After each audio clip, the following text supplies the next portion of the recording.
यवतमाळच्या दारव्हा पोलिसांनी गुन्हेगारीवर आळा घालण्यासाठी जालेम उपाययोजना केली। सीसीटीव्हीच्या माध्यमातून शहरावर नजर ठेवणारे महत्त्वाच्या चौकांवर, बाजारपेठेत, शाळा, कॉलेज परिसरात तब्बल 100 सीसीटीव्ही कॅमेरे बसवले।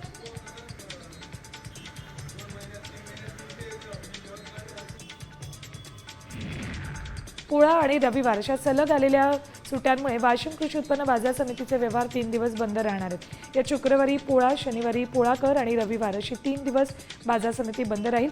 त्यामुळे शेतकऱ्यांनी शेतमाल विक्रीसाठी न आणण्याचं आवाहन बाजार समितीने केलं।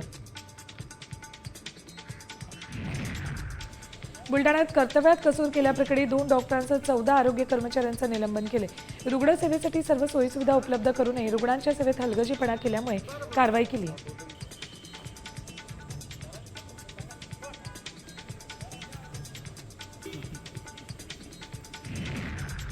अमरावतीत अंमली पदार्थ विरोधी कारवाईत मोठं यश आलंय।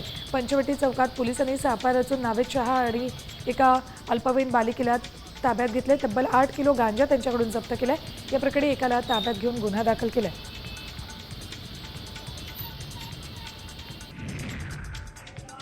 नागपुरात शनिवारी तान्हा पोळाच्या पार्श्वभूमीवर काळी पिवळी मारबत मिरवणूक निघते। या मिरवणुकीत सुरक्षेसाठी 3000 पोलीस तैनात केलेत।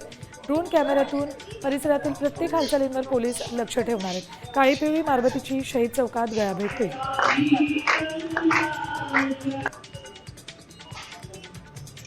नांदेडचे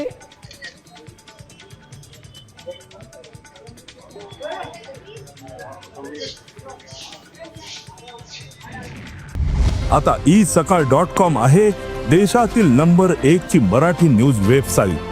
प्रत्येक अपडेटसाठी isakal.com ला नक्की भेट द्या।